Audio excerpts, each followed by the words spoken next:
Morning, good afternoon, good evening.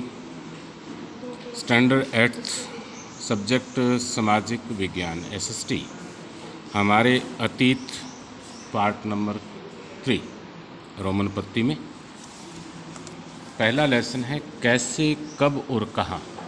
पाठ को 2 या 3 बार पढ़ना है। क्या कहता है कि तारीखें कितनी महत्वपूर्ण होती है। इतिहास है तो इतिहास से ही आज हम महात्मा गांधी को जानते हैं, इतिहास से ही हम कृष्ण भगवान को जानते हैं, इतिहास में ही के कारण ही भीमराव अंबेडकर को जानते हैं, रविदास को जानते हैं, सूरदास को जानते हैं। ये इतिहास ही है कि प्राचीन काल में क्या क्या हुआ। देश की आज़ादी कब मिली वो इतिहास से जानते हैं, या अंग्रेज़ शासन करते थे वो इतिहास से जानते हैं।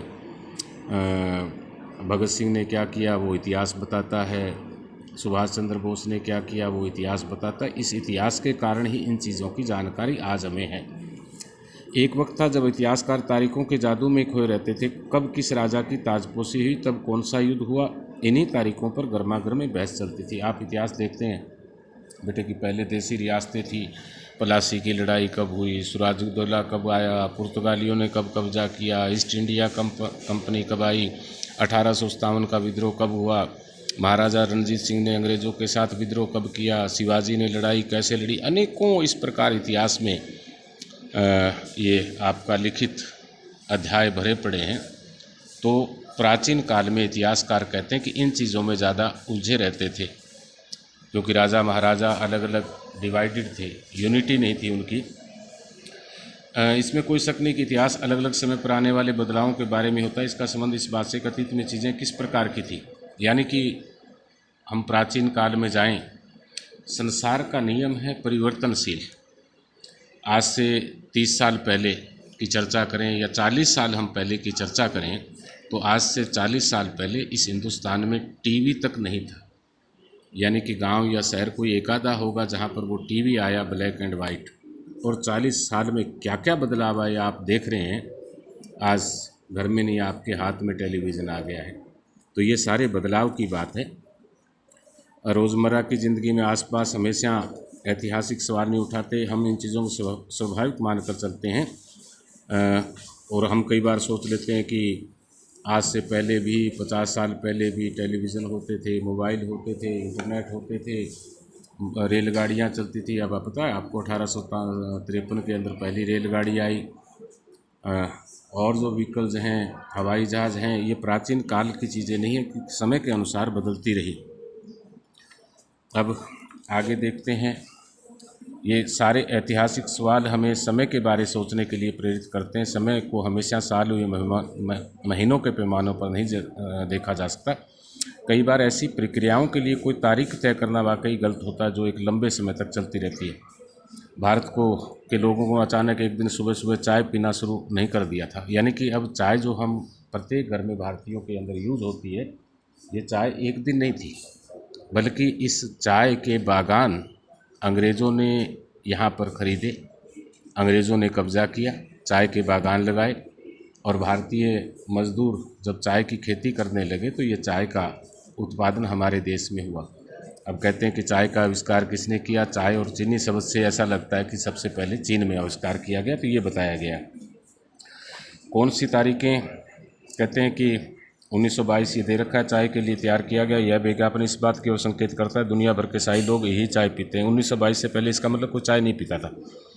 कुछ तारीखों को महत्वपूर्ण जानने का पैमाना क्या होता है। हम जो तारीखें चुनते हैं अतीत की कहानी बुनते हुए अपने आप में महत्वपूर्ण। उदाहरण कीजिए, भारत में ब्रिटिश इतिहासकारों ने जो इतिहास लिखे उसमें गवर्नर जनरल का वायसराय है, हेस्टिंग्स है, Wellesley, Bentinck, Dalhousie, Lawrence, Lytton, Ripon, Curzon, Harding, इनका वर्णन है। और आपने देखा होगा कि जिस प्रकार जलियांवाला बाग में जनरल डायर ने गोलियां चलाई तो ये अंग्रेज़ों का ही था। इतिहास या कोई कहानी लिखते हैं तो उसे टुकड़ों अध्यायों में बांट देते हैं। हम ऐसा क्यों करते हैं? इसलिए किया जाता है ताकि हर अध्याय को कुछ सामंजस्य रहे। इसका मकसद कहानी को इस प्रकार सामने लाना होता है कि उसे आसानी से समझा जा सके।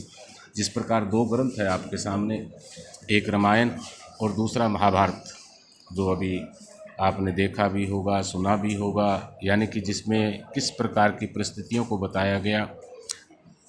राम और रावण का कैसे युद्ध हुआ, श्री कृष्ण, कौरव और पांडव किस प्रकार इन परिस्थितियों में आए। तो वो भी एक इतिहास ही है।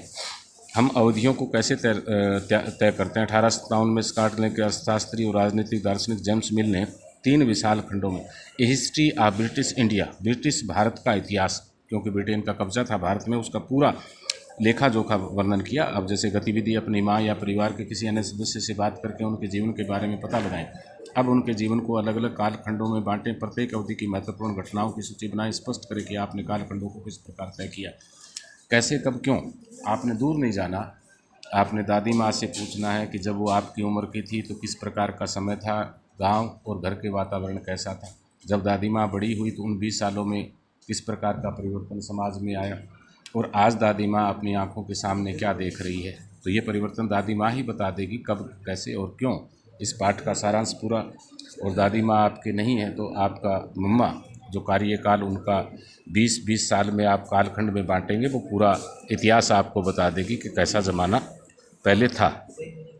प्रशासन अभिलेख तैयार करना, जैसे अंग्रेज़ों को भी लगता था कि तमाम अहम दस्तावेज़ों संभाल कर रखना जरूरी, लिहाजा उन्होंने सभी शासकीय संस्थानों में अभिलेख कक्ष भी बनवा दिए।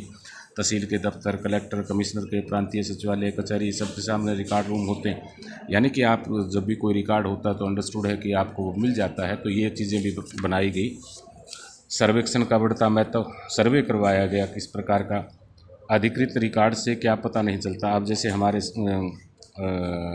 मोहनजोदड़ो जो सभ्यता है, जिस प्रकार आपके पड़ोस में कुनाल, आपके बनावाली या दूसरे जो हमारे आसपास राखीगढ़ी की, उस अभिलेख और कुछ ऐसी चीज़ें उस कालखंड की है जिनको आज हम समझ ही नहीं सकते, क्योंकि उस वक्त कोई हिंदी भाषा नहीं थी, कोई संस्कृत भाषा नहीं थी, वो अपनी भाषाएं थी।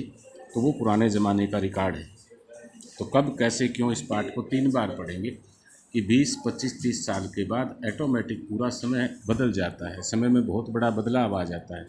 और पिछले 50 सालों में जो समय में बदलाव आया, दुनिया में बदलाव आया, क्रांतिकारी बदलाव आया, जिसमें सिर्फ और सिर्फ मानव ने अपने आप को बदलने की कोशिश की, प्रकृति की तरफ ध्यान नहीं दिया, उसी का नतीजा आप और हम आज भुगत रहे हैं। इस लेसन को 2-3 बार आपने रीड करना, फिर क्वेश्चन आंसर आपको सेंड किए जा रहे हैं। Okay, thank you.